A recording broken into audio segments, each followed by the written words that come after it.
Hier, j'ai lu dans un livre une ségoula qui marche à 98% pour être heureux le matin et la journée. C'est quoi la ségoula? Vous savez, le matin, on se lève, on dit Modéani avant de se laver les mains, on se lave les mains, on fait une Netilat Yadayim, et après on commence à faire les brachot, Asher Yatzar, Eloka Neshama, et après on fait Baruch Ata Hashem Elokeinu Melech HaOlam, Anoten la servi Bina Lafrin Ben Yom ou Ben Laila. Ça veut dire quoi?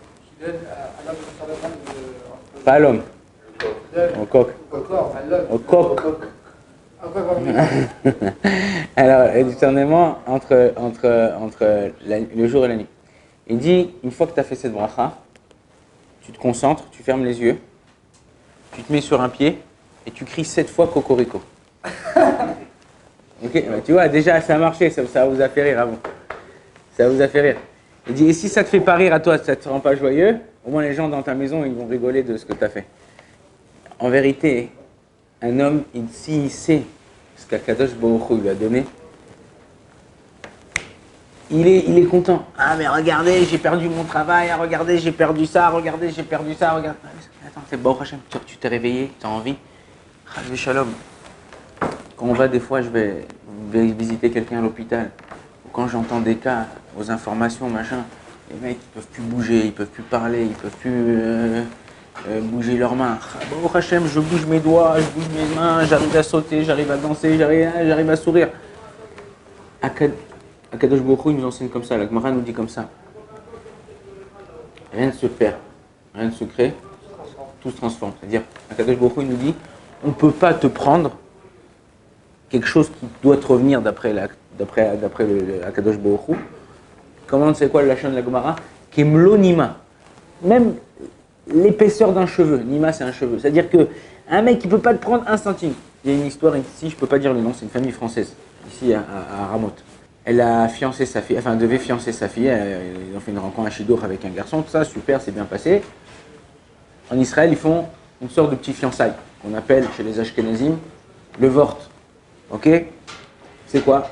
Ils rencontrent les parents, ils décident plus ou moins, ils ont décidé avant des conditions, est-ce qu'ils allaient les aider ou pas, dans la première année du mariage, et après, voilà. Le jour où les parents du garçon venaient chez cette famille-là qui habite ici à Ramoth, ils les appellent en bas de la maison, et ils disent, écoutez, on a réfléchi, ils avaient parlé d'un guide, chacun en donne 50 000. Ok? Une bêtise, mais chacun en donne 50 000 pour aider le couple à se marier, à truc, machin. Les parents du Khatan, ils appellent quand ils sont en bas de la maison pour aller parler avec eux et finaliser ça. Ils les appellent, ils leur disent, écoutez, on a réfléchi, tout ça, on veut que vous donniez plus. La dame, la maman de la Kala, sans s'énerver, en gardant son calme, elle dit comme ça. Elle dit, écoutez-moi, on a convenu quelque chose, on a décidé quelque chose, vous étiez d'accord, j'étais d'accord. On a discuté pour ça des heures. Maintenant que vous venez le jour du fiançailles, vous changez. Alors vous savez quoi? On arrête le fiançailles. Ah non, écoutez, En général, il y a un rave qui vient pour dire Mazel Tov et pour finaliser la chose aussi au niveau des conditions. Il parle au rave, elle raconte au rave ce qui se passe. Il dit, vous n'avez pas le droit de faire ça, vous n'avez pas le droit de changer comme ça aussi, vous avez convenu de ça, même à l'oral, c'est bon, c'est... Il dit, vous voulez rajouter de l'argent, vous voulez qu'il y ait plus? Ok, alors c'est à vous de rajouter.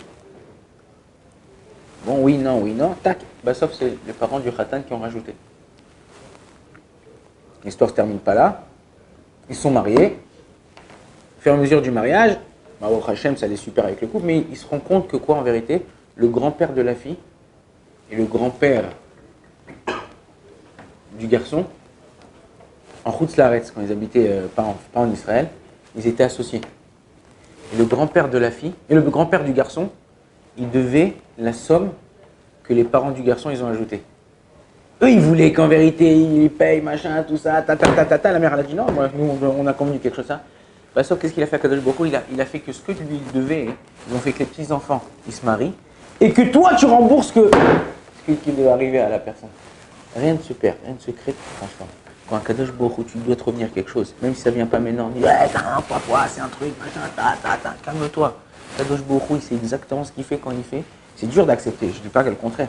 C'est dur d'accepter, c'est dur de vivre avec ça, on a l'impression qu'on s'est fait arnaquer, on a l'impression que... Mais Akadosh Baruch Hu, il rend à la personne exactement ce qu'il doit avoir. Donc, Soyez heureux.